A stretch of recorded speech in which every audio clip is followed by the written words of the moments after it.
Morning, class. Good morning, sir. How are you? Good, thanks, and how are you? I'm fine.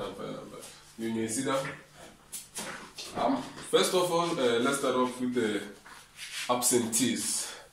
Is Lerato in? Nah, she's not in today, sir. Okay, Lerato absent. Lerato is absent. Who else is absent? Maja? Maja is also absent. Lotwalo? He's present. Okay. And Madisha and Saneho as well as Mudiba. Thank you very much. So we're done with the register.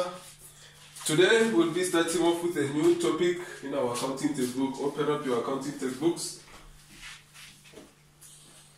We'll be studying a new topic. We're at the financial accounts of companies, in particular the balance sheet. The balance sheet. That's where we are right now with the balance sheet. So without any further waste of time, I'd like to ask you guys a few questions. What is a balance sheet? Balance sheet. I don't know the exact definition, but then according to my understanding, balance sheet is some sort of a format or whichever kind of. Okay, so how do I put this? It's whereby a flip. It's okay. At least you tried. So a balance sheet is one of the financial statements of a business or an entity, and the balance sheet works to show whether the balance is whether the business is liquid, if the assets are equals to the liabilities plus the equity. So the primary function of a balance sheet is to show the liquidity of the business. In other words, is to show if the business can continue to operate for the foreseeable future. And then let's talk about South African Airways and Eskom. What do you think is wrong with those two state-owned companies? Well, first of all, Eskom. With Eskom, I think the main problem is the mismanagement of finances, and I think the manner in which those finances are conducted, like how those people manage their finances, is just off. And I think they lack a policy that helps them incorporate everything according to the way things should be. Okay. Thank you very much, Mr. Lutwalo. I like what you said there about mismanagement of funds. So how can we then, as accountants, merge or link mismanagement of funds with the balance sheet? Remember, we said the balance sheet is there to show the liquidity of the and to see if it's going to be able to operate for the foreseeable future. Yeah. So with SLA, when you say mismanagement, it means we can conclude or we can deduce and say that this company, their assets are less than their liabilities and equity. They have more liabilities than assets. And the assets Hence, pay. they don't have liquid cash to operate the business. So you see what we are talking about when we say the balance sheet. It's not only the balance sheet, but it is one of the aspects. So we just wanted to take that thing and link it to you. Same as what happened with the school's tuck shop. We had an owner that is in the tuck shop who owed everything. He owed the cash register, he was in debt for the stock, the whole thing was on credit. What happened later, he couldn't operate, hence we have a closed tuck shop here in our school. Because there was no correct procedures regarding the GAA principles. Do you know what the GAP principles are? No, not really, sir. They are the generally accepted accounting principles. Yes. Yeah.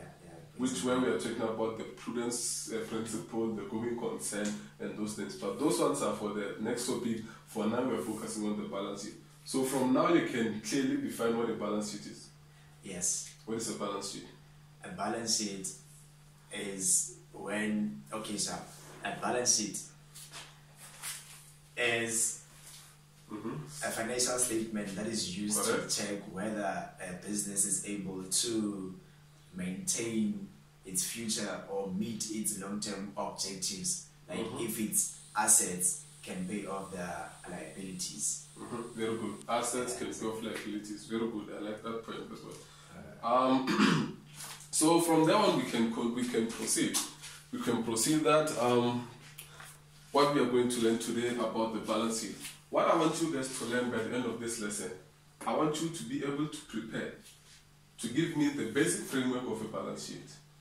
Basic framework is when you tell me what is inside the assets section, what is inside the liabilities section, and what is inside the equity section. That's the basic framework.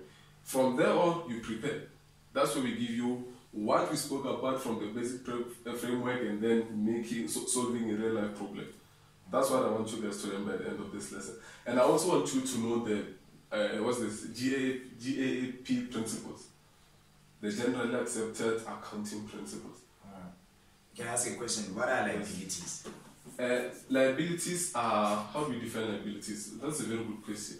Liabilities are obligations that the business must meet. So here's a definition of, here are definition criteria of the liability. A liability must be a result of a past event by the business. A liability is not in control of the business, which means that the business does not control the liability. They only pay for the liability and incur the liability, but they do not control. So liabilities are obligations that they are financial obligations of the business, which will result in a loss of economic benefits. Does it make sense? Okay, yeah, it makes sense. Very, very good. We are liking this dialogue. Everyone can learn from Mr. Leto here speaking to us. So as we were saying, the importance of the balance sheet, as Mr. Mashela said earlier on, here's the proper importance of a balance sheet. It is there so that the management, all the stakeholders involved, can see the financial position of the business. And also, can I add something? Yes. And it also has something to do with possible investors and yes, so exactly. Very good. If there's a prospective investor wanting to invest into a company, they look at our financial statements. If they look at our balance sheet and they see that our liabilities are way more than our assets, then they will not invest. Okay. That's a sinking ship. There's no way that business will be there. Going back to the GAA principle, this principle falls under the going concern principle. Going concern. The one that says it is a principle which shows that the business will continue to operate for the foreseeable future. So with going concern, if you are about to take a loan, under going concern, looking at your financial statement, will say this balance sheet is in order. We will give them the loan because their businesses and their financial statements show they will operate for the foreseeable future. You understand? Yes. So we are good on GA principles. Yes, we could say. And then from there on, what's this one? Also, another key point that you guys should know with the balance sheet. The balance sheet does not, like in your test, don't stress yourself out about the balance sheet not balancing the end and all those things. Accounting work on principle. If you took this amount up there and you continue that up, you get your marks. So I don't want you guys in the exam to be stressing and cancelling and doing all sorts of things because my balance sheet can't balance it. Do what you're supposed to do, we'll take it from there. But then won't we lose marks if it doesn't balance? Like, isn't that the whole point? A balancing amount is worth 2 marks. Oh, okay. So you can get all your method marks at the top and everywhere. You only miss 2 marks for not balancing it out. Okay. So you cannot sacrifice 18 marks for 2 marks.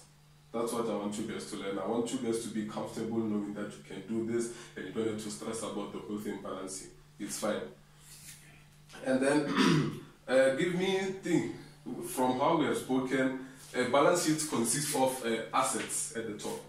We have assets which are our current and non-current assets. What is a current asset? Current assets are the assets that are currently in use, the assets that we can see right now, and the assets that we can use as in right now. Okay. Yeah, can you give an example of a current asset? An example of a current asset can be it can be like your stapler, your pens, your stationery, your... Those are one of the examples of a current asset, Yeah. but we're also talking about things like cash, petty Yeah. cash, things that can be used, an asset that can be used immediately. Yeah. Within 12 months, an asset that can be replenished over within a period of 12 months. And then we talk of non-current asset, that's where we are talking of your land, your buildings, your vehicles, your equipment. Those are the non-current assets. So at the top of the asset, you add the current and the non-current assets together. That's the first part of the balance sheet. This is the basic framework of a balance sheet. At the top, you have your assets. Under current assets, you have your bank, petty cash, you have your debtors. You can take notes, sir. You have your bank. Give me my pen. Sorry, boy. Sorry, my boy. Sorry, my boy. Yes, you have your bank, you have your petty cash, your debtors, and all those things. It will depend on the question that you have. In other questions, you might find that the business did not keep a petty cash. In other instances, you might find that the business was not about debtors. Those are top type of things. But one way or the other, you should know that a current asset is an asset that can be replenished within a period of 12 months. And then you go to your non-current asset. So if it precedes, if it goes over the 12 months, it's not a current asset. It's a non-current. It's your non-current asset. Okay. And then under non-current assets, they are fixed. You have your land, you have building, you have equipment, you have vehicle. Those are the main four non-current assets. Okay. And then from there on, you add all those assets together depending on what you are given in the question. You add all those assets, you total them, and then you go to your liabilities. Same thing with liabilities. You have non-current liabilities and current liabilities. Can you tell me what a non-current liability is? A non-current liability. Okay, sure. Non-current liability. An example of it. An example of a non-current liability is also fine. An example of a non-current liability is a loan. Mm-hmm. A loan that has to be paid over like maybe a period of 3 years, something like that. You will close a loan, but you remember what we said about non-current assets that can be replenished over 12 months, within 12 months. Within 12 months. The same thing applies with non-current current liabilities. Yeah, but then on current assets you said they are within 12 within. Yeah. Yes, with current liabilities that can be paid.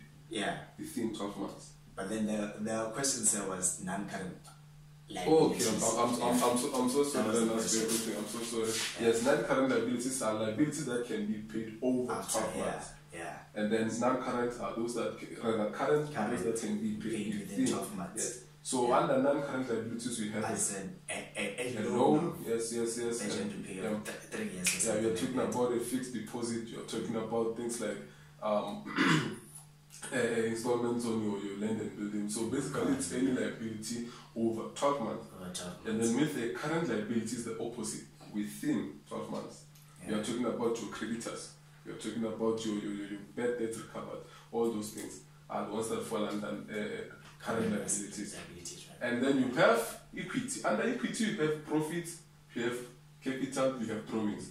So with those ones, there's a bit of mathematics involved. You add the capital that was contributed by the owner.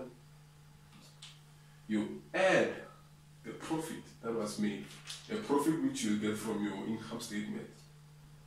The profit you have from your income statement moves to your equity section in the balance sheet.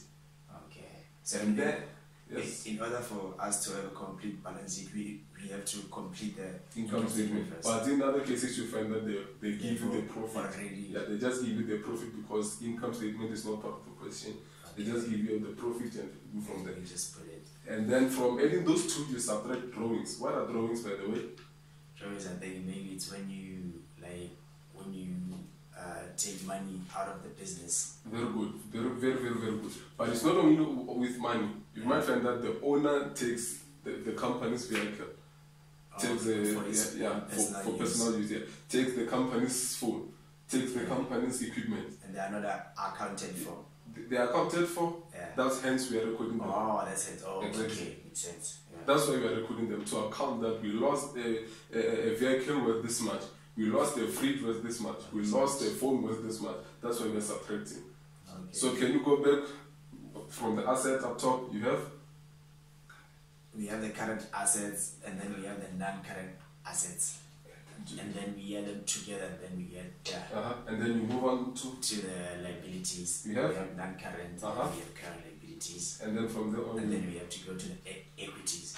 And then what's the golden rule with balance sheet? A is equals to L plus E. Assets is equals to liabilities plus equity. That's all you need to know. If it doesn't balance out, it's fine. If it balances out, great. So it's not a train smash. And then from there on, we have dealt with the framework. So is anyone okay with how the basic framework of a balance sheet is? Are there any questions? Is there anyone who's struggling? Okay, so if the profit from the income statement, okay, so if we didn't get a profit, like if we ran a loss from the income statement, or is that possible? It's possible. Companies lose money all the time. Not every company makes profit. That's a very, very good question, my boy. If you come with a negative balance or a negative profit from the income statement, you subtract it as well. Okay. Because remember, equity is basically the profit. Not necessarily the profit, but in a layman's term, we can say equity is the profit. So if you have a negative equity, remember capital is the starting profit. When the year opens, this is the capital. We say we deposit $1 million into the business's account. And then during the year we lose that $1 million and it ends up at negative 10,000. We have lost now in the overdraft. So we have to account for that negative. So that when the next year comes, we pay it and then start over again. So it's possible, and then when that happens, you subtract it. So it's no longer adding capital and profit. It's adding capital, subtracting the negative profit, and then also subtracting the drawings. Something like that. Even with the drawings, it can happen that the owner had withdrawn, now he's bringing it back. You just add it back in. Yes. And then we can proceed also to say, why? Here's what I want to know. Why is it that the assets are equal to the liabilities and the equity combined? Okay. Why? Because, okay, so let me give it a try. Because when the business started, we started with a specific capital, like a specific amount that we start with. Alright, so I don't know how to answer this one. Effort. That's what we want in the class. We want learners to engage. We want you to participate. That's where you learn. That's how you learn. You try, you saw where you failed, and then now you can move from there. That's the point of it. So I will give that one to you guys as a homework. Find out why is it that that equation exists. Equity, assets are equals to liability. That's for you to find out at home. Assets equals to... You need to find the answer to that question. So we can also, like I said earlier on when we spoke of the school's tuck shop, that we have had various owners come in and out of the tuck shop. So I want you guys, I've organized the receipts. Here are the receipts of the tuck shop. Here, in here is everything from the assets register to the liabilities, and then from liabilities to also the equity. Capital contributions, drawings, and everything. I want you guys with those receipts to prepare a balance sheet for the tuck shop. This is a homework, or we do this right now. This is an assignment. I'll be taking on Friday, but I want you guys to do that for me. Compile the balance sheet, work in groups of 3. We have already, the way we are seated, you can see the 3 of you work together, the 3 of you there, the back work together, you guys there work together. So we do this in pairs. And remember the golden rule in accounting, separation of duties. No one does the whole thing alone. Someone must handle the assets, someone must handle the liabilities, someone must handle the equity. We then combine and give us a full finished thing. So what if in this group of ours, what if the other doesn't participate? Must we come in? The point of this lesson, in every lesson you learn skill, you learn value, you learn knowledge. You have learned knowledge, you have learned skills about how to calculate assets, about how to calculate depreciation, value, teamwork, working together to achieve a single goal. That's the value I want you to take from this lesson. working together. Like I said, golden rule of accounting, separation of duties. We are dealing with money here. We want ethics. We want to provide and cultivate ethical and moral citizens of the country. So no one in the group should say, no, I'm not doing this work. You should work together. He who does not work, write his name down and I'll replenish and take away their classroom privileges. That includes using the phone and the Wi-Fi in the classroom. So you better know that there will be no Wi-Fi for you in the classroom. And then to recap the lesson, what we call the principles that govern accounting? The GAAP, generally accepted accounting principle. Very good, very good, very good, very good. What are the components of your balance sheet? The assets, liabilities, and equities. And then what is the equation of the accounting? Asset is equal to liabilities plus equities. Okay, and then for you guys, right now, before we close off the lesson, everyone must in their journal write what they learned from this lesson, the main points. You just write in point form, the main point you took away from this lesson, and then two of the paper will come and get it from your desk. Okay, thank you very much, guys. Thank you very much.